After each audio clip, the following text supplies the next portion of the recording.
नमस्कार, मैं कुणाल आप सभी का संस्कृति आईएएस यूट्यूब चैनल पर स्वागत करता हूं। आज का हमारा वीडियो बेहद खास है और आपकी परीक्षा की दृष्टि से कुछ खास बिंदुओं को समाये हुए है, क्योंकि भारत सरकार ने श्रीलंका के साथ संबंधों को मधुर करते हुए एक नई योजना शुरू की है। ये जो योजना है, यह योजना एक नौका योजना है, क्योंकि अब हम चाहते हैं कि भारत से लोग श्रीलंका जाएं और श्रीलंका से लोग भारत आए।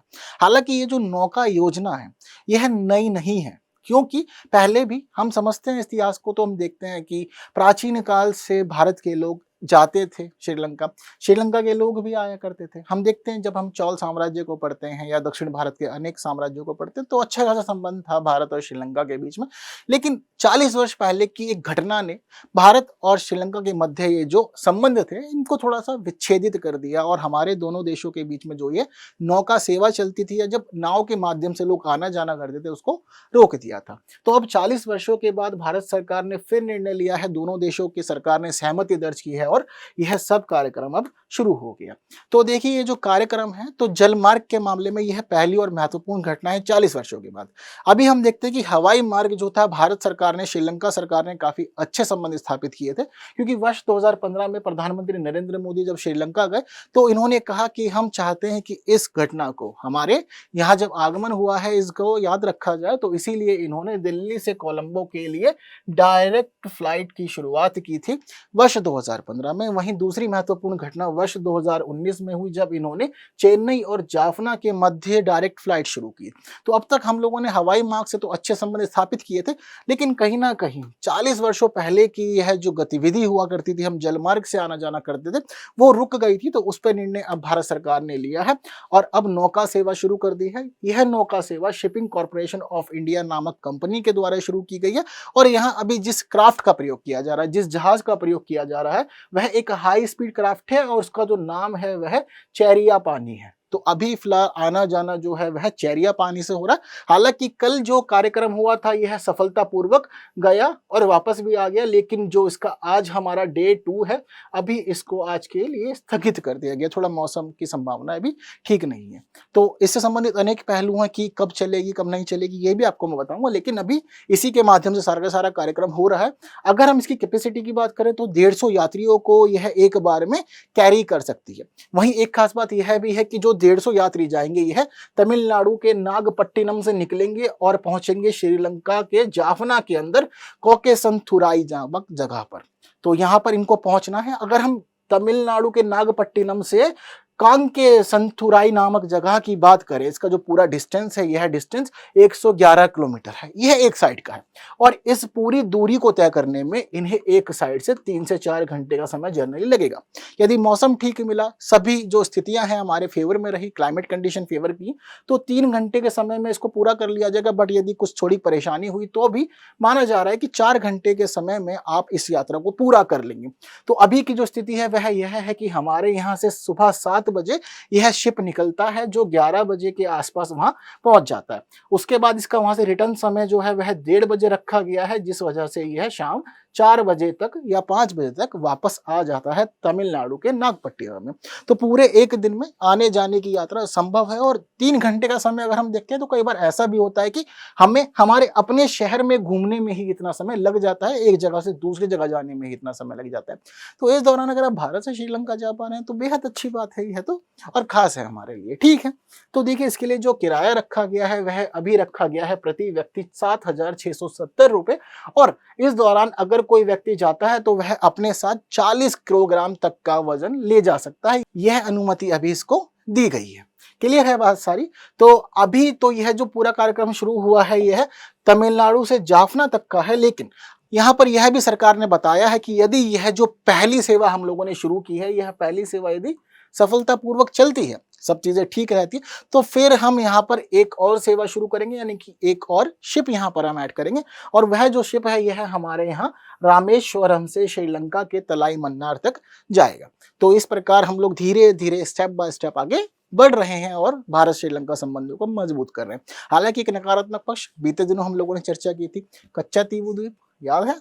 बहुत अच्छी बात है, याद है। तो यह हम दोनों देशों के बीच विवाद का विषय। कभी अगर ऐसे लिखना हुआ या संबंधों पे आंसर लिखना हुआ, तो दोनों पक्ष याद रखिएगा, क्योंकि हर एक बात लिखना जरूरी है और जितना आपका आंसर तटस्थ होगा, बैलेंस करके लिखेंगे, उतने ही अच्छे अंक आपको मिलेंगे। क्लियर है बात? तो भारत और श्रीलंका के बीच जल संबंधों की स्थिति अभी यही है।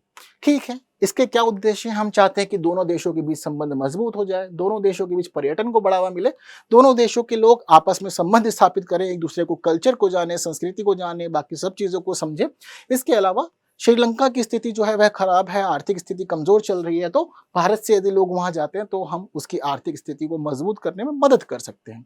क्लियर है बात सारी? और कई बार ऐसा भी होता है कि इस प्रकार से लोग एक जगह से दूसरी जगह जाते हैं तो कहीं ना कहीं हम ट्रेड वगैरह को भी बढ़ा सकते हैं, क्योंकि कुछ कुछ हमारे यहाँ जो छोटे छोटे व्यापारी हैं वह इसी माध्यम से व्यापार भी कर सकते हैं। क्लियर है बात? तो यह इसके खास उद्देश्य हैं। हालांकि अगर हम इतिहास की बात करें, ज्यादा पुराना नहीं जाना है, वैसे तो प्राचीन काल से जुड़ी हुई हैं जड़ें, लेकिन अभी हाल फिलहाल की घटनाओं को समझते हैं। तो देखिए, इंडो सिहली एक्सप्रेस नाम से एक योजना चल रही थी, यानी कि भारत से श्रीलंका तक हमारे यहाँ से जहाज जाता था, आता भी था, संबंध अच्छे बने हुए थे। यह जो कार्यक्रम है यह वर्ष 1900 के लगभग शुरू हुआ और 1982 तक चला, लेकिन 1980 के दशक में श्रीलंका में गृह युद्ध भड़क गया। हम सभी लोगों ने जनरली पढ़ा है कि किस प्रकार तमिल लोग और सिहली लोगों के बीच में विवाद था, लैंड को लेकर के, अतिक्रमण को लेकर के, अधिकारों की रक्षा को लेकर के काफी ज्यादा गतिविधि हुई। गृह युद्ध बहुत अधिक चरम तक भी पहुंचा था, बहुत लोगों की जानें भी गई इसमें, जिस वजह से इस गृह युद्ध के मद्देनजर सरकार ने इस पूरी की पूरी व्यवस्था को बंद कर दिया था, रोक लगा दी थी। तो उस समय की जो ये व्यवस्था थी यह थूथुकुडी बंदरगाह के माध्यम से चेन्नई और कोलंबो के बीच चल रही थी। ठीक है बात? तो इस वजह से इसको बंद कर दिया था। तो सरकार ने प्रयास किया कि चीजों को सुधारें। जैसे कि हम बात करें पिछली मनमोहन सरकार की, तो वर्ष 2011 में उन्होंने भी एक ऐसा ही प्रयास किया और उन्होंने तमिलनाडु के तूतीकोरिन से श्रीलंका की राजधानी कोलंबो तक एक ऐसी ही नौका सेवा शुरू की थी। इस नौका सेवा को जनरली फेरी सेवा के रूप में भी जाना जाता है। तो वर्ष 2011 में इन्होंने यह फेरी सेवा या नौका सेवा शुरू की थी। यहाँ पर क्या समस्या हुई आपको बताता हूं मैं। ये शुरू तो ठीक हुई थी, लेकिन बाद में इसको रद्द करना पड़ गया था, बंद करना पड़ा, क्योंकि तूतीकोरिन से अगर हम कोलंबो जाते हैं तो हमारा जो सफर है जनरली 10 घंटे का सफर होता है। तो 10 घंटे का सफर बहुत अधिक लंबा था, खर्चीला भी था, जिस वजह से शुरू में तो लोग इससे जुड़े, बट बाद में लोगों ने इसका प्रयोग करना बंद कर दिया। हवाई मार्ग उन्हें ज्यादा अच्छा लगने लगा। तो यहाँ पर यह जो योजना थी इस वजह से रुक गई। बातचीत लंबे समय से चल रही थी भारत श्रीलंका के बीच और अब मोदी सरकार ने यह निर्णय भी ले लिया है। हालांकि यहाँ कुछ चुनौतियां हैं, जैसे कि पूर्वोत्तर मानसून की चुनौती बहुत ज्यादा बड़ी है। अभी की स्थिति आपको बताता हूँ कि अभी तो शुरू ही किया गया है इसको, लेकिन यह मात्र और मात्र 23 अक्टूबर तक ही संचालित होगी, उसके बाद इसको रोक दिया जाएगा। ठीक है, आज डेट कितनी है? 17 अक्टूबर। सिर्फ 23 अक्टूबर तक यह संचालित होगी। रीजन, अभी वर्तमान में हम सभी लोग पूर्वोत्तर मानसून की स्थिति से गुजर रहे हैं। पूर्वोत्तर मानसून की स्थिति में जो हमारा बंगाल की खाड़ी वाला क्षेत्र है वह कहीं ना कहीं बहुत अधिक प्रभावित होता है, जिस वजह से हम इस नौका सेवा को नहीं चला सकते।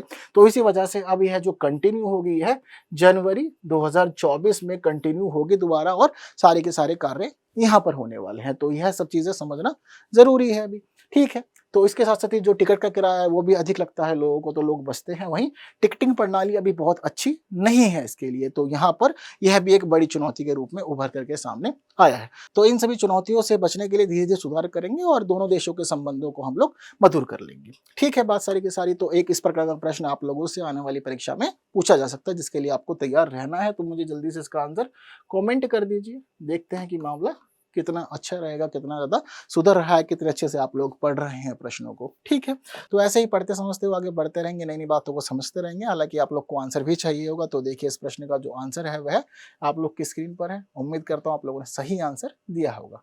अगली वीडियो में जल्द मिलेंगे और कुछ नई बातों को आपके साझा करेंगे और ऐसे ही एग्जाम रेडी होते रहेंगे। Thank you so much.